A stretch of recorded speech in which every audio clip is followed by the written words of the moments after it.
All of my interactions with Aurea were recorded and stored in my memory. I'd be happy to play any of them for you, but there was one in particular I thought you would want to see first. I captured it 4 years ago, just after I told her that I could no longer defend myself against the daemon's attacks. I will speak of this to my brother. Aratak is strong. At the Battle of the Frozen Ghosts, he took 3 Carja arrows and still came back to camp carrying a wounded scout. Never was I so happy to see him. Or so proud. So you see, if anything can be done to defend you, he will give it all he has. Aloy's here. That's enough for now.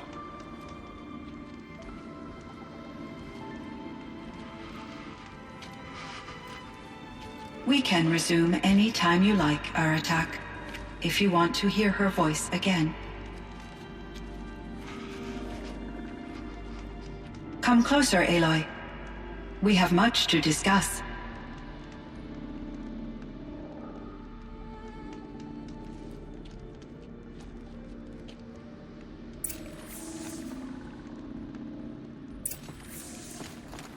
Hello, Aloy. I have been reviewing the events at the Firebreak main facility. Because of your efforts, and of course, Aurea's, I am no longer controlled by Hephaestus. I feel profound grief over Aurea's death. I thought I was familiar with the emotion, but this is something new. Cyan, I don't know what to say. It is unlikely that any specific consolation would suffice, Aloy. But I find your presence reassuring. You are different from the Banuk. You have technological aptitude and a functioning focus. We can communicate on a much more comprehensive level. Perhaps even like colleagues.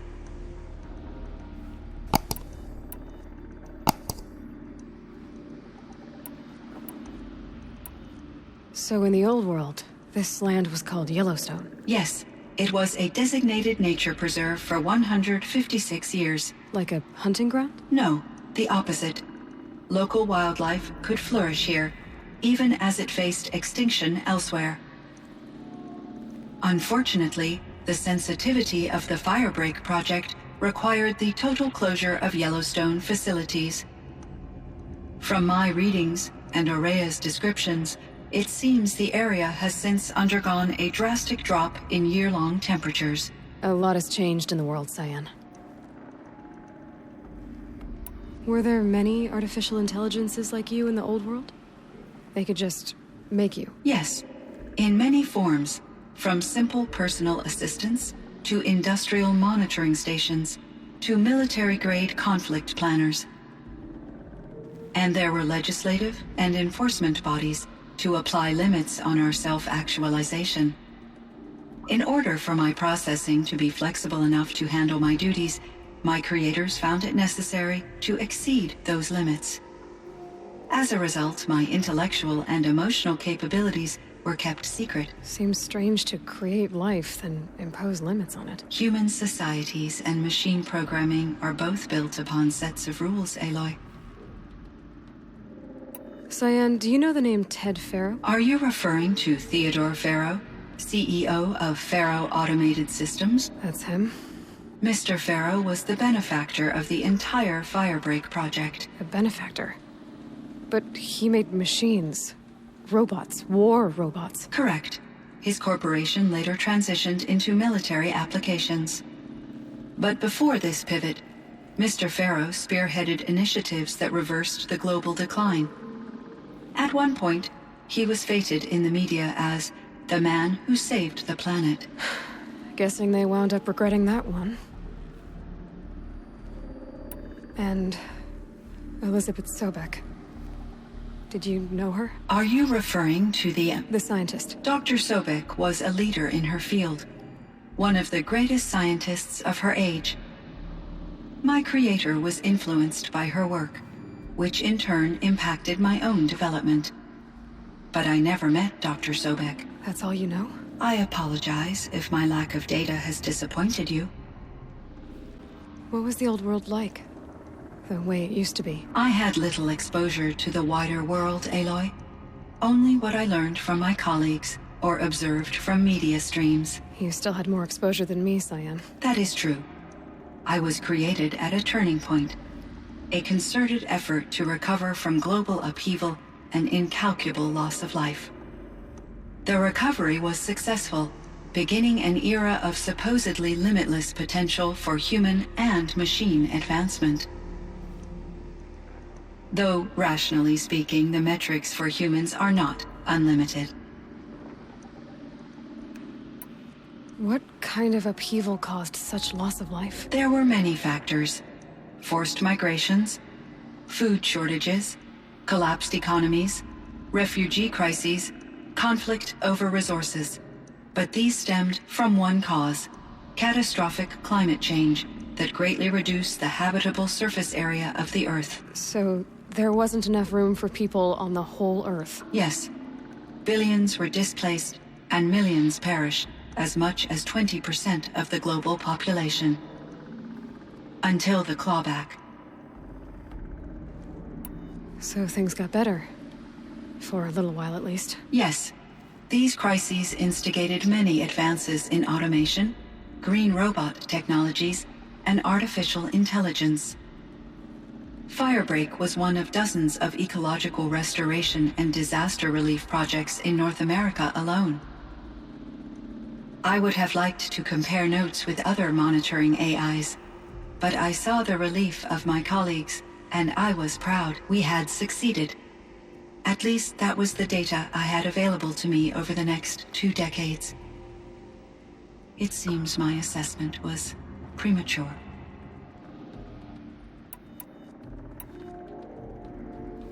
So are you an artificial intelligence, Cyan?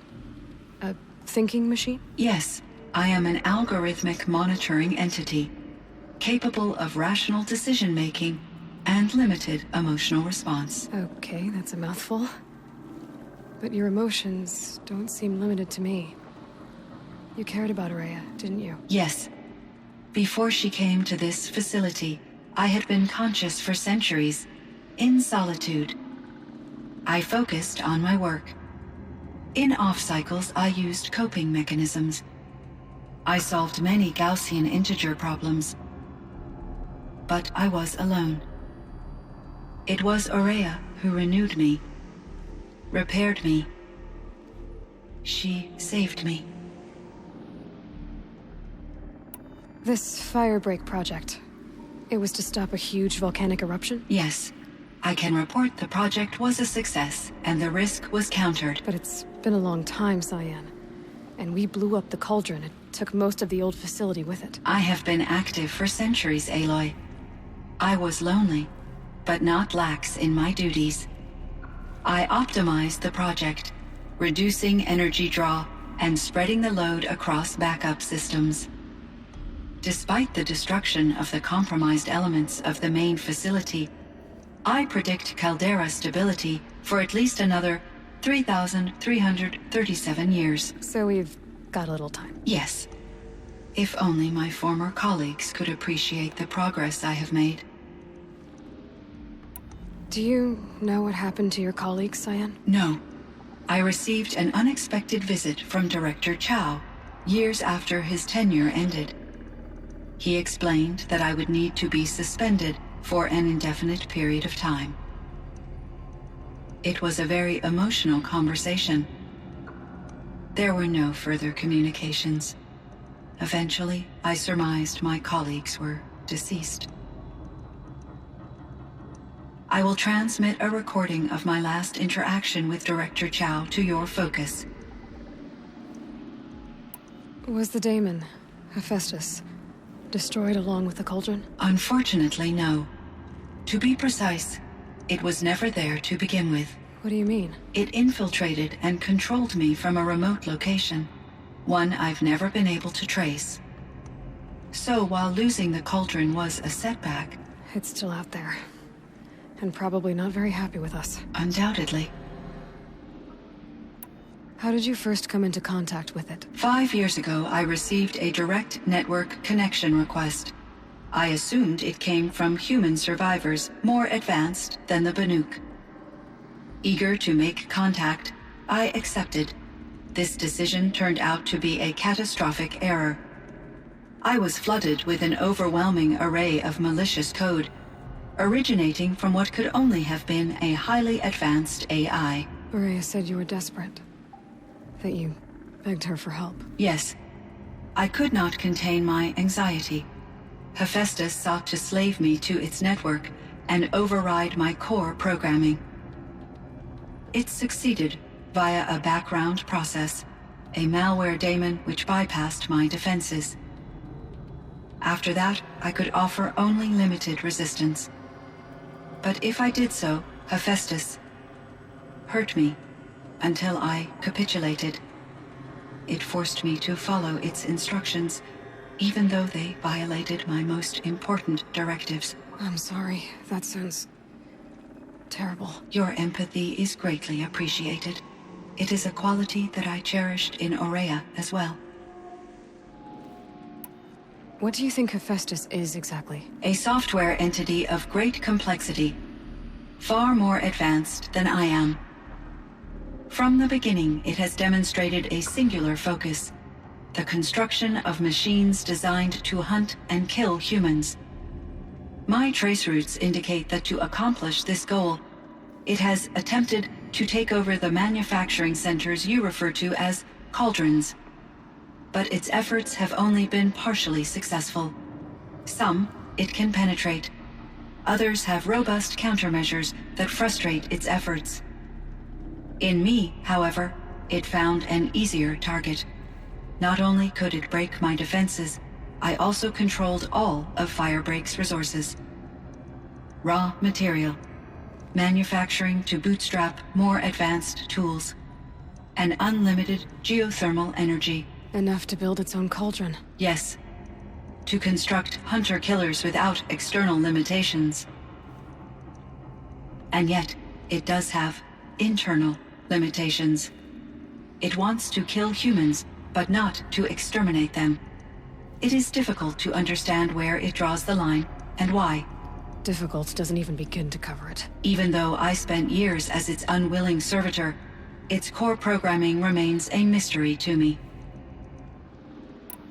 You meant a lot to Oreya. Once I understood Oreya's spiritual beliefs, it became apparent that her true desire was companionship.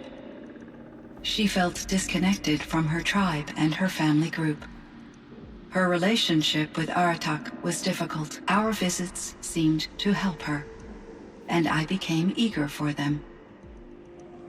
Yet I did not comprehend that the depth of Oreya's compassion for me would lead to self-sacrifice.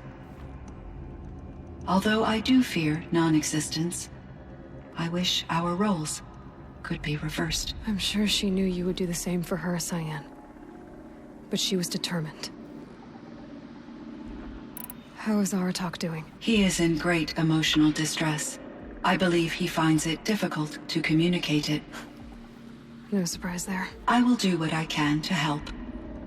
By sharing our experiences of Oreya, perhaps he and I will help each other. I believe this will lead to catharsis, a process I am eager to experience. I should get going. Aloy, there is one more matter. Aratak will come to me again, and I predict he will bring other Banuk.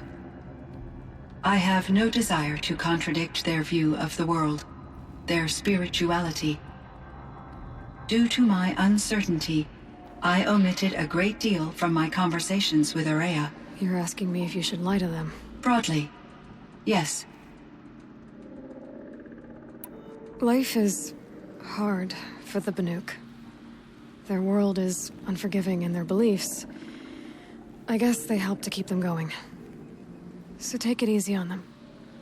Try to guide them, bring them around to understanding what you are. Communion with machines features heavily in the mysticism of the Banuk. I think they will be agreeable to this approach. As long as they don't end up worshipping you. Upon consideration, I believe such an experience would be intensely uncomfortable.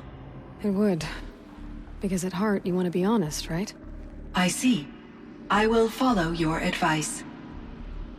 Will you return and tell me about your experiences in this new world? I may be able to provide further insight. I'd like that, Cyan. I'll come back when I can. I should check on Aratak. See how he's doing.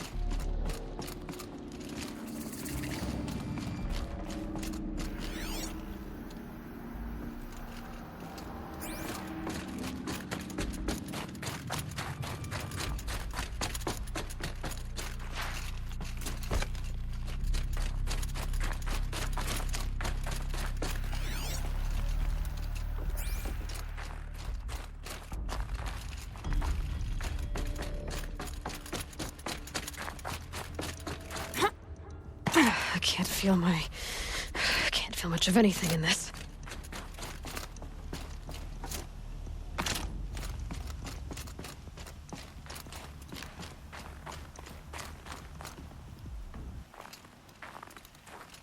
My chieftain.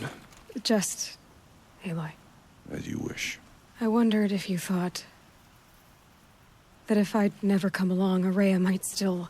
If you'd never come along, I would have marched my kin to our deaths.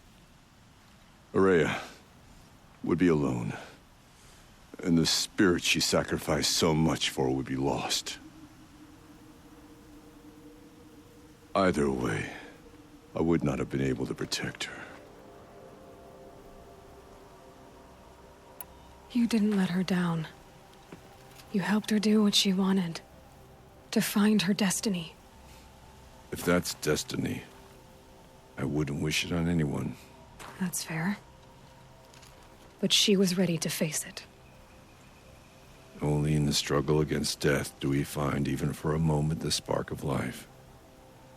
Truly, Araya found the spark. I'm proud of her. Though I grieve for her passing, at last I truly know who she was. And why the spirit was so important. For so long she told me, if only you could have heard it, brother. Now I understand. There's something else, isn't there? I can't stay here, Aratak. And where I'm going, the Warak can't follow. Besides, it already had a chieftain before me. A strong one, I think. A wiser one, for the path we shared. The daemon is gone, but there's much to be done. You mean the new units that Cyan said escaped the cauldron? Yes, fire claws. Now Tuk has been tracking them from Song's Edge. I could help with those. I have no doubt. You're practically Banuk.